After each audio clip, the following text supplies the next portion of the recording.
देखो, तो इनमें जो धमनियाँ जो होती है, धमनियों में रुधिर जो है अधिक दाब पर बहता है। अधिक दाब पर क्यों बहेगा? क्योंकि जो इनकी गुहा जो होती है वो क्या रहेगी? सक्रिय रहेगी, और सक्रिय होने के कारण रुधिर अधिक दाब पर या तेजी से बहता है। नेक्स्ट अगर है तो हृदय से महाधमनी द्वारा रक्त को शरीर के विभिन्न भागों तक ले जाया जाता है। अर्थात हृदय जो है, हृदय से जो महाधमनी जो है वो शरीर के विभिन्न भागों तक हृदय को पहुंचाएगी, क्योंकि आगे जाकर महाधमनी जो है वो भी छोटी छोटी शाखाओं में बट जाती है, और छोटी छोटी शाखाओं में बटकर अंत में जब कोशिका ऊतकों तक पहुंचता है तो धमनी जो है किस में बढ़ जाएगी? धमनिकाओं में बढ़ जाएगी। और धमनिकाएं जो है आगे जाकर ये जो है किससे जुड़ेगी? केशिकाओं से। अगर अपन बात करेंगे यहाँ पर आगे जाकर ये जो है ये होगी केशिकाएं, अर्थात इनका जाल पाया जाएगा। ये पतली रक्त वाहिनियाँ होती है जिनमें रक्त पहुँचता है, और इन्हीं रक्त वाहिनियों से रक्त जो गैसों का आदान प्रदान होगा कोशिका और ऊतकों के मध्य में, वो इन्हीं के केशिकाओं के द्वारा ही होता है। उसके बाद में धमनी की जो छोटी शाखाएं जो हैं वो क्या कहलाएगी? धमनिकाएं कहलाएगी। और धमनिकाएं आगे जाकर किस में बढ़ जाएगी? और छोटी शाखा, अर्थात ये किससे जुड़ेगी? धमनिकाएं केशिकाओं से जुड़ जाती है। और केशिकाएं जो है वो किससे जुड़ेगी? सिरिकाओं से। इस तरीके से हमारे शरीर में क्या बन जाएगा? एक जाल बन जाएगा। तो धमनी हृदय ने किस में पंप किया? धमनी में। धमनी आगे जाकर किस में बट गई? धमनिकाओं में। धमनिकाएं किससे जुड़ रही हैं? केशिकाओं में। और इन्हीं केशिकाओं के द्वारा हमारी कोशिकाएं और ऊतकों जो है उनके मध्य गैसों का आदान प्रदान होगा। अर्थात केशिकाएं जो है इनमें रक्त का प्रभाव बहुत धीरे होता है, और यहाँ से ये जल के लिए या क्या गैसों के लिए क्या होती है? पारगम्य होगी। तो यहाँ से क्या हो जाती है? जैसे ऑक्सीजन लेके आती है तो ऑक्सीजन को यहाँ छोड़ देती है, उसके बाद में कार्बन डाइऑक्साइड को ग्रहण करके सिरिकाओं में आ गया। तो ये सिरिकाएं जो हैं अब इनमें कौन सा रक्त बहेगा? शुद्ध रक्त। क्योंकि रक्त शुद्ध जो था वो तो यहाँ से आकर यहाँ शुद्ध हो गया, नहीं हो गया? क्योंकि यहाँ पर इन्होंने ऑक्सीजन को छोड़ दिया, कार्बन डाइऑक्साइड ग्रहण कर लेगा, तो ये अशुद्ध रक्त हो गया। अब ये अशुद्ध रक्त सिरिकाओं केशिकाओं के माध्यम से कहाँ पहुँच गया? सिरिकाओं में। और ये सिरिकाएं क्या हैं? ये शिराओं की पतली शाखाएं होती हैं, पतली शाखाएं होती हैं। तो ये क्या होंगी? जो शिराएं जो हैं वो छोटी छोटी अन्य शाखाओं में बटती है, और अन्य शाखाओं में बटकर क्या बनाती है? सिरिकाएं। और सिरिकाएं आगे जाकर जैसे जैसे हृदय की तरफ जाती हैं तो ये सिरिकाएं मिलती जाती है और बड़ी क्या बनाती जाती है? शिरा बनाती जाती है। और एंड में जब हृदय तक पहुंचती है तो यहाँ पर दो उच्च, एक निम्न महाशिरा जो हमारे निचले पार्ट से रक्त को लेके आती है, और एक उच्च महाशिरा जो हमारे शरीर के ऊपरले हिस्सों से रक्त को लेकर इकट्ठा करके कहाँ खुलती है? हृदय में। तो ये शिराएं जो हैं इनकी सबसे बड़ी जो उच्च महाशिरा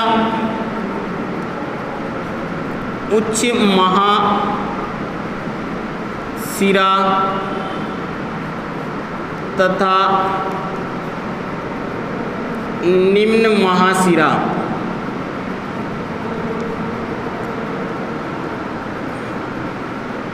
सबसे बड़ी शिराएं होती हैं।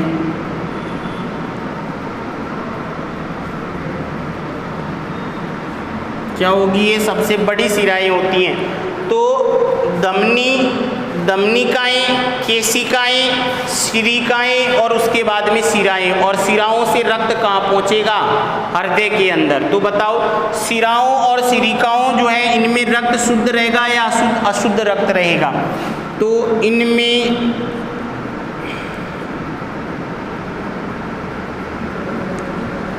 अशुद्ध रक्त बहता है। इनमें कौन सा रक्त बहेगा? अशुद्ध रक्त बहता है। और अपवाद की अगर अपन बात करेंगे यहाँ पर, क्योंकि जब किसके द्वारा रक्त फुफ्फुसीय धमनी के द्वारा रक्त हृदय से कहाँ पहुँचता है? फेफड़ों के अंदर अशुद्ध रक्त पहुँचता है। और शुद्ध जब रक्त हो जाता है, शुद्ध का मतलब वहाँ पर ऑक्सीजन को ग्रहण कर ऑक्सी हीमोग्लोबिन बन जाता है। ऑक्सी हीमोग्लोबिन के रूप में रक्त जो है कहाँ पहुँचेगा, फेफड़ों से हृदय में। तो फेफड़ों से जब हृदय में लाया जाता है रक्त को, तो वो रक्त शुद्ध होता है। उस शुद्ध रक्त को लाया जाता है फुफ्फुसीय शिरा के द्वारा। फुफ्फुसीय शिरा जो होती है, उस फुफ्फुसीय शिरा के द्वारा क्या लाया जाता है, शुद्ध रक्त हृदय के अंदर लाया जाता है। तो इसमें जो रक्त बहता है वो कौन सा रक्त रहेगा, शुद्ध रक्त। इसमें कौन सा रक्त रहता है, शुद्ध रक्त रहेगा। तो यहाँ पर किस तरीके का चक्कर हुआ, हृदय से फेफड़ों में, फेफड़ों से हृदय में। हृदय से फेफड़ों में जाएगा तो वो तो धमनी लेके जा रही है, और फेफड़ों से हृदय में रक्त आ रहा है वो शिरा लेके आ रही है। तो ये एक अपवाद हो गया यहाँ पर। शिरा जो है फुफ्फुस और हृदय के मध्य रक्त का प्रभाव जो हो रहा है वो अपवाद के रूप में रक्त वाहिनियाँ जो होती है धमनी और शिरा दो उल्टा होगा। धमनियों में शुद्ध रक्त बहता है परंतु शिराएँ जो है उनमें अशुद्ध रक्त बहता है। तो इनमें अशुद्ध रक्त बहेगा परंतु अपवाद के रूप में क्या, फुफ्फुसीय शिरा और फुफ्फुसीय धमनी जो होती है वो क्या होंगी, अपवाद होंगी। शिराएँ जो होती है छोटी शाखाएं किसमें बदलती है, सिरिकाएं। तो सिरिकाएं किससे जुड़ेगी, केशिकाओं से। धमनिकाएं किससे जुड़ेगी, केशिकाओं से। धमनिकाएं शिराओं केशिकाओं को जो रक्त देती हैं वो कौन सा रक्त देती हैं, शुद्ध रक्त। शुद्ध रक्त। और केशिकाओं से जब सिलिकाओं में रक्त आएगा तो कौन सा रक्त आएगा, अशुद्ध रक्त।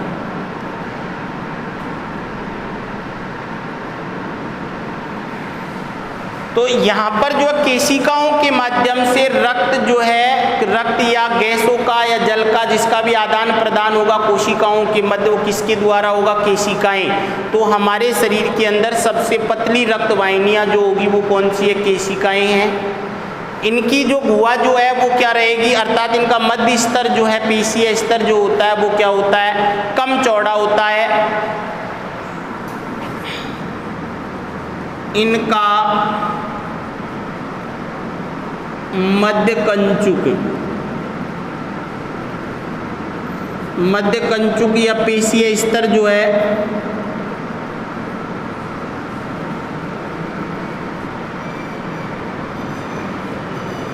कम चौड़ा होता है।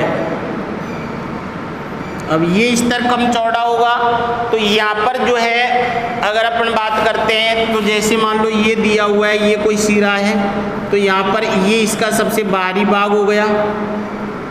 ये प्रत्यास्थ भी कम हो गया, अर्थात यहाँ पर प्रत्यास्थ तंतु जो है वो भी कम पाए जाते हैं। उसके बाद में पेशीय स्तर जो है ये कम चौड़ा होगा, ये और उसके बाद में अंतः स्तर होता है। तो इसकी जो गुहा जो होती है ये क्या होती है, ये गुहा, इसमें रक्त का प्रवाह होगा, ये चौड़ा होता है। इसकी गुहा जो है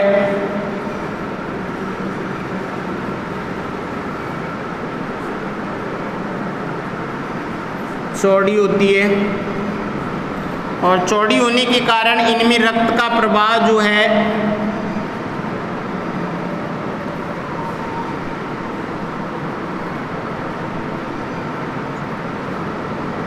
कम दाब पर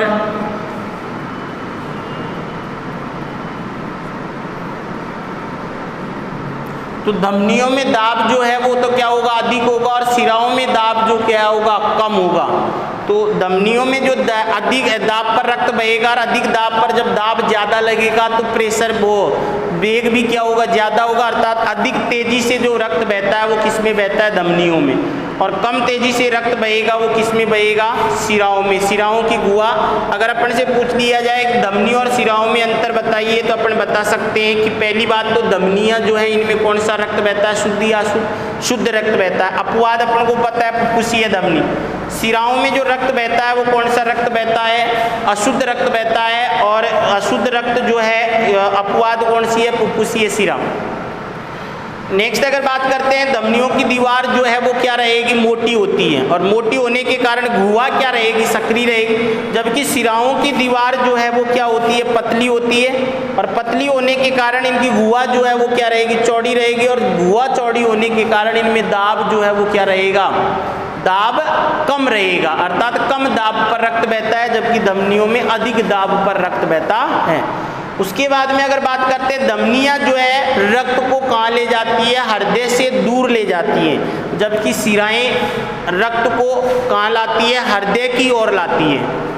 धमनियाँ जो है छोटी शाखाएं, धमनी जो है छोटी शाखाएं कौन सी बनाती है, धमनिकाएं बनाती हैं, जबकि शिराएं जो है छोटी शाखाएं किसमें बटी रहती है, सिरिकाओं में।